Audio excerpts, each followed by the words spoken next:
Welcome back to the Dropsite Massacre project. For the past 6 months, I have been trying to bring Istvaan V to life. 11 legions, 11 Primarchs, and an 80 square foot battlefield of betrayal and brotherhood. This is part 3, and the end game is here. Or is it? In part 1, the dream began.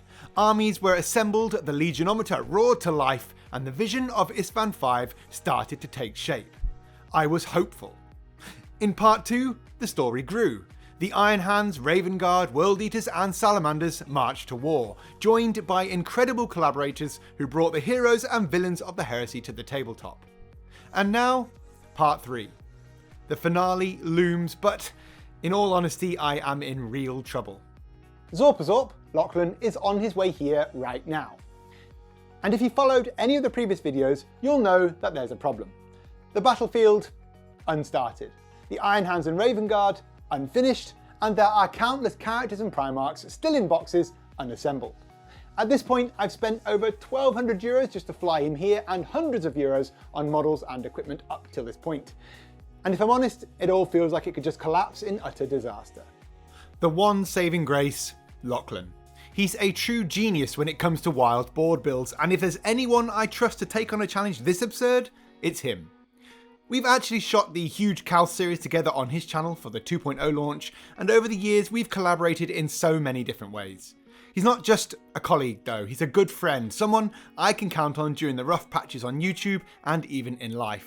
I'm incredibly grateful he made the trip all the way out here. I just hope it doesn't end up being for nothing. So here is the new plan. 9 nights, that's all we've got. So 5 nights to build the board, then finish the legions and somehow film the introduction for the lore report. Can we actually pull this off, or is this whole project destined to implode under its own ambition? Stay tuned to find out. As I head out to collect Lachlan from the airport, I'm staring at the scale of what's left. Hundreds of unfinished models, a mountain of untouched wood, and a deadline that's already passed. This was supposed to be the fun part, filming the project with a friend. Instead, it's shaping up to be a week of 24-hour days and horrible, frantic panic. Well, what happened? Yeah, well, things didn't go to plan before you came here. That doesn't sound like us. I didn't want to tell you, because I thought you might not come, but there's a bit more work to do. I think we probably need to start the board. Yeah, that's in urgent need of a beginning. Let's go there. Now the tricky thing with Istvaan is, there's not a lot of detail on what the place actually looked like. We get a few hints in the closing chapters of the Fulgrim novel, Black Sands, a fortress carved into a cliff face, and Fulgrim himself reinforcing the walls. Oh, and there is a mention of this long, dark, polished stone wall left behind by the planet's previous occupants. Along with a few shots from a board Games Workshop built many years ago, we're going to take all these little nuggets and see how we can bring them to life on the tabletop. So with that, let's go. First things first, tidy up the workspace, clear away the models and get the foundation ready. Now fortunately I've pre-cut and framed all the wood into 2x4 sections of 5mm ply. Originally I thought about going massive with a 12x8 board, but then reality hit me. You can't exactly reach the middle if there's a 2-foot cliff running down one side. So we dialed it back to a 10x6. Enter the terrain heroes, war scenery. I was on the hunt for fortresses and trenches with just the right grimdark aesthetic, and these guys absolutely nailed it. Their modular STL designs printed up are absolutely perfect and spot on for the Heresy. If you like the look of what you're seeing right now, check them out, there's a link in the description, and don't forget to use our code Broadsword20 for 20% off. Oh, big board. Right, so what's the plan here? So I'm thinking we have the gates here in the centre. We've got 10 feet to fill, right? Yeah. And enough pieces. So it's going to be a giant cliff. Okay, Like so 2 feet up. lots of like rock work between these details. Yep. Then we've got trenches to put in. Okay. These can all, go different heights and stuff. So we can yeah, kind of have yeah. a big movie board, Love it. Lachlan got to work upstairs gluing terrain. Now these kits are modular, but gluing them solid gave us the sturdiness we needed. Meanwhile, I set up a full-time rock factory out back. Using Woodland Scenics rock molds, Geek Gaming casting plaster and a lot of water, we cranked out hundreds of rock casts throughout this process. A big thanks to Lachlan here, he showed me the trick of mixing the plaster thinner. Not only does it seem to stretch further, it also keeps the final board lighter. What a genius. Once we had piles of rocks and glued terrain, it was on to painting. Spray cans were the secret weapon, quick, cheap and super effective. A solid black base using cheap spray cans, then layer on lighter greys at different angles. Suddenly, you've got natural highlights and depth that really pops. It doesn't take much, and honestly the results look fantastic for the time taken. Someone had to tackle the glamorous job, so Lachlan kindly took on carving foam for the cliff faces, laying down a foundation for the fortress itself. Meanwhile, I stayed busy downstairs with the Raven Guard. You've seen their progress in earlier videos, but this was the true grind. Metallics, details and boring bits. Nothing flashy, but essential if we want them tabletop ready in time for filming. Between carving foam, painting terrain and squeezing in more rock casts whenever we remembered it, it actually felt like we made some solid progress this day. With the height of the cliffs finally visible and the true scale of the project starting to reveal itself, we decided to call it there. Now while we take a quick breather, why not check out our awesome series sponsor, Battle Sector. Seriously, stay with me, it's worth a look, I promise you, you'll love it. If you're into Warhammer or just love tactical turn-based battles, then why not take a look at this video's sponsor? Warhammer 40,000 Battle Sector is a fast-paced strategy game set in the grimdark future of the 41st millennium. You can command the noble Blood Angels or swarm the battlefield as the Tyranids. There's a full 20-mission campaign set after the devastation of Baal, plus skirmish mode where you can build your army, pick your enemies and choose from different mission types. For something deeper, Planetary Supremacy mode gives you a procedurally generated campaign map to conquer one battle at a time. They've also added new features like Demonic Incursion, which is a free survival mode against endless Khorne demons. And you've got Crusade mode, where you start with a basic army and level up your troops through escalating fights. If you're after more story, then the new Deeds of the Fallen DLC features the Sisters of Battle in a brutal war against the Orcs. Multiplayer is here too. Online, hot seat and asynchronous. However you want to play, it's got you covered. If you're curious, well, now's a great time to try it. Use the code Broadsword25 for 25% off the base game on Slytherin.com. Not Steam, Slytherin.com. Link is in the description. Now it's back to more assembly work, this time on the actual wooden frames. Since we'll be mounting foam about 2 or 3 feet high, I, with plenty of help from my father-in-law, put together a frame that not only covers the board edges, but also allows the boards to fit together seamlessly in a few different configurations. The main idea is to have 3 6x4 boards that can be used separately if I ever wanted to use them at an in-store event. This did take a bit of time, and we didn't exactly have the right tools for the job, but we made it work. The big advantage of this setup is that it gives us a solid backing for the cliffs, prevents exposed foam, and adds protection and structural strength to the board. As you can see, Lachlan and I are now pro drill operators, though in truth, tools aren't exactly my strong suit. Still, it's always nice to have an excuse to bring them out and try new things. We've now set the terrain in place with the foam cut to show the heights. With the groundwork set, we returned to splitting jobs. Lachlan continued carving the foam. He is definitely the right person out of the two of us for this, with far more experience in shaping these massive boards. Getting the foam structures in place is a key step, and while it's not how I'd normally approach building a board, it's been fascinating to watch his process. I've already picked up some great ideas to use in future projects. Meanwhile, I was downstairs in the shop area working on painting more Space Marines. The models have to be finished if we're going to set up and film the Lore Report intro. Progress has been good, but it definitely feels like an uphill battle.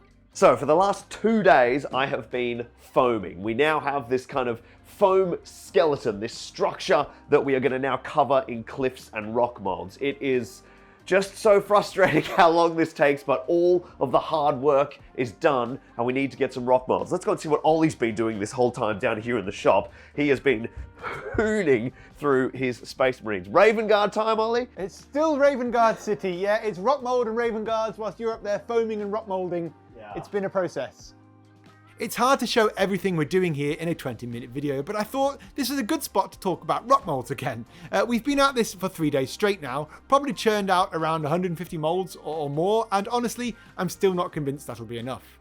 Next up was tackling the core of the board, actually attaching these rock molds. That meant mountains of cocktail sticks, tubes of a sort of no more nails, and plenty of modelling compound. With 20 to 30 square foot of vertical board to cover, it's a long, tedious process. It doesn't really take much skill, if I'm honest, you're basically just covering foam with rocks, but it is slow, messy and time consuming. That said, the payoff is worth it. Watching the cliff face take shape is incredibly rewarding, and along the way I came up with a pretty neat idea for blending the terrain into the cliff sections. That's the kind of thing we want. Adds to it all, right? Extra features. A few days in, we had to change gears a bit. The models were now officially on the back burner. The board has become the priority. Both of us spent a full day gluing, blending and finishing up sections. That big Minas Tirith style jutting cliff needed a lot of fiddling, but the end result looked really good. So it's Monday. I leave in 4 days? 4 days. And there's like a third of the cliffs and none of the trenches done. We kind of need to motor, dude. We're a little bit behind. Yeah. Yeah, I've also not got any of the armies really finished. Well, yeah, that feels like that's... If we get the board done, I'll be happy at this point. But like, this is all working really nicely. It's just like, oh my god, hook in and get the labour done, I think. Yeah, I think I'll start over here, finish off that bit, meet in the middle. Somewhere. Yeah. Well, meet, probably. Yeah. All right, then let's get more rock molds. Honestly, this was probably one of the better days of Lachlan's whole trip. I don't get to see him very often. He lives over in New Zealand, I'm over here in Ireland. It's a long old trip, so working side by side, making something massive and talking shit all day, despite all the illnesses, was brilliant. After another day or two, it was time to clean up so we could move forward. I scraped off and washed over any overspilled plaster and compound, gave the place a proper sweep and vacuum and got everything set back in order. The board is looking fantastic at this point, exactly what I had in mind at the start of this whole project. A massive cliff face with integrated structures, plenty of space for the traitor forces to deploy, and still a solid 5 feet of flat ground left on the 10x6 for gameplay. If I'm being picky, maybe I'd have liked more buildings built into the cliff, and I really wanted to squeeze in that glossy black ruined wall, but there just wasn't a natural place for it. We couldn't find somewhere good for it to fit. Maybe in the future I could build the cliff higher at the back with an extension behind and fit something in above, but for now, this is a strong result. Meanwhile, Lachlan's still been unwell and Kira hasn't been feeling great either, so I've been sneaking in really early in the morning to paint before anyone else is up. It's not easy leaving the baby with Kira when she's sick, and I feel pulled between looking after family, keeping the shop running smoothly, and pushing forward with the Istvaan dream. In all honesty, it has been a pretty tough week here, far tougher than I'd hoped or expected, but the progress we've made has been significant. Fortunately, we moved on to something fresh, the trenches. The Legends at War scenery hooked us up with a stack of modular trench pieces. Trenches are surprisingly hard to get right for the Horus Heresy, in my mind at least. Most kits are plastered with imperial eagles or symbols that just don't fit the era. What I wanted was simple. Functional, grim, metallic trenches, and these totally nailed it. The next bit is we've got these trenches. So these are kind of awesome. They're all going to be integrated into the floor and the board. So we've been playing around with those. We're not quite sure how they're going to look, but we've got a design down. And then I came up with a mastermind plan of using breaching doors as like an entrance cut into the cave, the front of the rocks, like going down into caves and stuff. So we're going to give a go, something like this. This will all be integrated in and rocks coming over the top and stuff, digging down. Should look pretty cool. Going to be a lot of work, but I think it'll be worth it, particularly when I make Lachlan sit and glue all these down whilst I go and have a pint. It did take us quite a while to decide on the layout, but we eventually settled on trenches flanking the fortress entrance. Is it realistic to have doors carved into a cliff with trench systems on either side? Probably not. But this is Warhammer, not an architectural blueprint. Sometimes style wins over realism, and personally, I'm going to take some artistic license to do this. The boarding action terrain doors tied everything together, fitting perfectly into the idea of Fulgrim reinforcing an ancient cliffside fortress with ugly utilitarian defences. We spent hours gluing them up, leaving room for sections to look bombarded and broken as they would have been from orbital fire in the lore. Since the trenches were integrated into the board instead of sitting on top, we had to build up the sides with foam. This meant carefully cutting each piece to fit around the trench walls. A time-consuming process, I'll admit, but probably the cleaner solution compared to carving the trenches directly into the foam. Once the levels were sorted, we mapped out the damaged sections. We glued the top ridges, carved breaks and craters into the lines, and blended everything into the board with modelling compound. Deciding which sections to destroy and which to leave intact is really just a matter of feel. We had a rough plan, but once we started crafting, the build took on a life of its own, as they always seem to. Every project I've worked on has gone the same way. You set the framework, then let creativity steer in the details. The nice part is that Lachlan and I are comfortable enough working together to just trust each other's instincts. If one of us thinks something should be broken, battered or left whole, we just roll with it, and with that rhythm we managed to smash through both trenches in one big session. By this point, the dream of finishing everything before Lachlan left was gone. That didn't stop Alex, though, our staff member, from getting stuck in. He'd been manning the shop all week while we worked up here, and whenever he had downtime, he pitched in, painting metallics and trim to give us a fighting chance of wrapping it up just in case. Absolute top lad, and, for the record, he does make a great cup of tea. Lachlan and I still had the other boards to finish, which meant more foam, more carving, and of course, more rock moulds. In my head, Istvaan has always been a battlefield of rolling hills around a flat central basin. That basin would become the centrepiece of the battle and the whole project, the stage for Fulgrim and Ferris's legendary duel. It needed a massive rock to anchor the scene, a place worthy of that iconic clash. Okay, so this is happening, finally.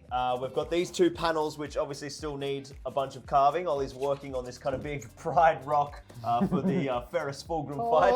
Yeah, except it's Fireblade instead of Simba. And yeah, there's a little bit more work to do kind of on these panels, but while Ollie finishes this off, I'm gonna start painting. So we need to put down kind of like a base tone over all of this kind of base foam areas so that we can then prime the prints, do the do the base ready rubble. We also need to paint the rock molds. Let's get some stuff painted. All of the foam got a solid coat of cheap black paint mixed with a little PVA glue.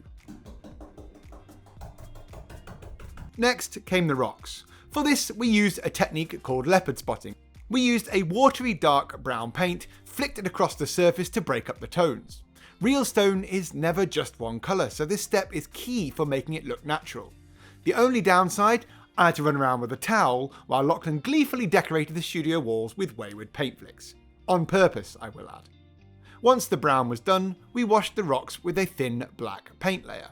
Casting plaster and rock moulds are incredibly porous. They drink up water and pigment, so this first coat gives everything a nice grey tone.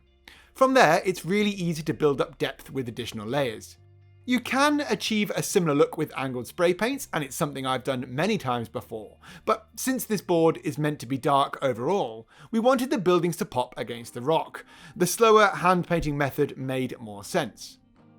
Off camera, I hauled the boards outside and sprayed up all the defences and trenches using spray cans. Lachlan wrapped up the last two sections and gave the trench terrain a heavy black wash, tying it all together. And with that, the painting phase was officially done. Unfortunately though, our time was up. I gotta go.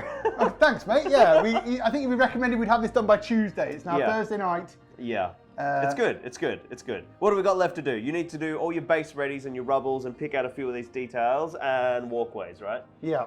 Yeah. And extra guns. Oh yeah, more guns, more explosions, but and like... another 20 square foot. We broke the back of it. That's a classic me. Yeah, we did a lot, I think, actually. It's been an odd week of illness and everything else, but we've kind of smashed it, to be honest. This is like... It looks awesome. It is. It's so annoying because the last 15% will just take this board to a whole nother level. The ground forms finish it now. But right? I leave the last 15% for you. I think the golden mile. Yeah, amazing. No, it's really good. I'm really, really happy with it, man. It feels stupidly massive, which is appropriate. That is good. That is my thing. I'm glad I lent a little sprinkling of stupidly massive to the Broadsword Wargaming studio. There's a bit of Zorpals up there, a bit of Zorpals up here, not there, and then a bit there. Yeah, it's good. It's good. All right, well, good luck. See ya. Thanks, mate. And that is where we've landed. After 9 nights of carving, gluing, painting, and more rock moulds than I ever want to see again, the trenches are in. The fortress is taking shape, and the battlefield of Istvaan is finally coming to life. Is it finished? No. This project hasn't gone the way I'd hoped. I'm behind schedule, it's cost far more than I planned, and the trip with Lachlan was hit hard by illnesses, both for him and my whole family. And even now, the board isn't finished. But it is alive, and I will see it through no matter what. So stick around for part 4 because this is not over.